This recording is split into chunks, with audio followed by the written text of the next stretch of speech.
5 గంటల నుంచి వాకింగ్ చేస్తా, కరెక్ట్ అప్రెస్ తాగుతా, హర్బల్ తాగుతా, కొంచెం తాగి 1 గంట దాకా ఏం తినా.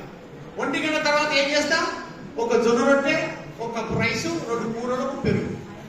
రాత్రి ఒకటే ఒక జొన్న రొట్టె. మళ్ళీ సాయంత్రం కూడా వాకింగ్ చేస్తాను. నా కొడుకున్నారు, నా కోడలున్నారు, వాళ్ళ పని వాళ్ళు చేసుకుంటారు, నా పని చేసుకుంటారు. నేను 75 కదా, ముసలి కదా, భూగోళాలు కూర్చుని పని కాదు కదా. మనం చేసే రోజు చేసే కార్యక్రమాలు చేసుకుంటుంటే మనంత ధైర్యవంతులు ధనవంతులు ఎవరు. ఆరోగ్యమే మహాభాగం అన్నాడు.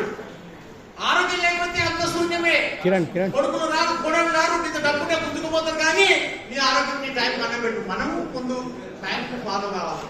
మనం లేవాలా, లేచి సూర్యోదయం చేస్తావా, ఆసనాలు చేస్తావా, యోగా చేస్తావా, వాకింగ్ చేస్తావా, నీ శరీరాన్ని దృఢంచుకుంటేనే నువ్వు సమాజంలో ఇంకా గట్టి ఉండరాను అనే మాట వస్తుంది. నువ్వు శరీరంగా పడిపోయినా అనుకో, ఇక మానసికంగా కోల్పోతావు. అయితే ఈ ప్రపంచ దినోత్సవం ఒక్కొక్క ఉదాహరణ చెప్తా. నా దగ్గర 3 కేసులు వచ్చినాయి. 3 కొడుకులు, ఒక కేసు చెప్తున్నా. 3 కొడుకులు తల్లికి అన్నం పెట్టారు, భర్త చచ్చిపోయినా ఉన్న భూమింతా ఆమె ఇచ్చేసిందాను. ఇంకా ఆమె ఏడ్చుకున్న ఆమెకు వచ్చింది. నేను ఏం చేయాలా, చక్కగా పోయినా ఆడియో చెప్పినా, సార్ ఇట్లా సంగతి సార్ అన్న బాన్సాల ఆడియో ఏం చేసినాడు, సాయి నువ్వు ఒకసారి సబ్ కలెక్టర్ నోటీస్, అప్పుడు సబ్ కలెక్టర్ ఉంటాడు బోధన, ఆయన పోయి నోటీస్ చెప్పేస్తే ఇమ్మీడియట్లీ ఆయన పట్టించుకోలేదు ఇక ఆడియో. నేనే డైరెక్టర్ అడ్వకేట్ని పెట్టి కోర్టులో కేసు వేసాను. ఆమె దగ్గరికి కోర్టులో కేసు వేస్తే హియరింగ్ పిలిచాడు, కొడుకుల్ని కోడలు అని పిలిచాడు. 3 కోడలు మంచిగా ఉన్నారు, శారీరకంగా బాగా బలంగా ఉన్నారు, కొడుకులు మంచిగా ఉన్నారు, డబ్బులు ఉన్నాయి, అన్ని ఉండేవి. ఆమెకు అడిగింది, ఏమన్నా మీ అత్తమ్మ మీకు భూమి ఇచ్చేసిందంటే ఇచ్చింది. ఇప్పుడు మీ అత్తమ్మ మరి ఆడుకుంటుందంటే ఏమన్నా బయట ఉంటుంది సార్ అన్న. చూడు ఎంత బాధ.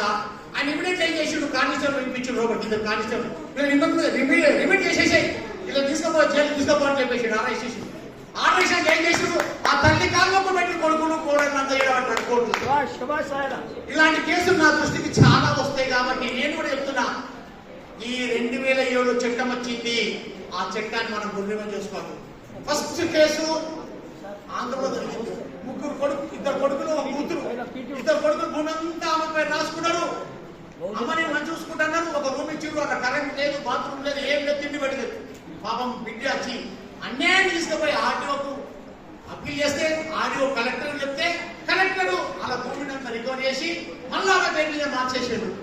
మొన్న రీసెంట్ గా కరీంనగర్ లా ఒక 2 కొడుకులు తల్లికి అన్నం పెట్టలేదు, సమ్ రామరెడ్డి అనుకుంటా, అన్నం పెట్టకపోతే పేపర్ వచ్చింది చూసాడు, అన్నం పెట్టకపోతే వాడు దిష్టిలో పోయి పాపం కలెక్టర్ కానట్టుకున్నాడు. ఆర్డీఓ ఎంక్వైరీ చేయించి ఆ కొడుకులు ఏదైతే రిజిస్ట్రేషన్ చేయించో తిరిగి కలెక్టర్ ఆర్డర్ చేసి ఆయన పేరు మీద భూమి మార్చేసాడు. ఆయనకు ప్రొటెక్షన్ ఇచ్చాడు. కాబట్టి చట్టం ఉన్నది, చట్టాన్ని మనం సద్వినియోగం చేసుకోవాలి. మనం సద్వినియోగం చేసుకుంటేనే వాళ్ళు పాపం ఆ వయసులో అప్పుడు తెలుస్తుంది, మనమలు మనవరాలకు మన కుటుంబం అనేది ఏంటో తెలుస్తుంది. కాబట్టి మీరు ఆధారపడద్దు, మీరు శరీరంగా బలవంతులు. మీరు రోజు పొద్దున సాయంత్రం లేవండి, వాకింగ్ చేయండి, విషాలు తెల్లబడ్డాయి, ఎంటికలు తెల్లబడ్డాయి.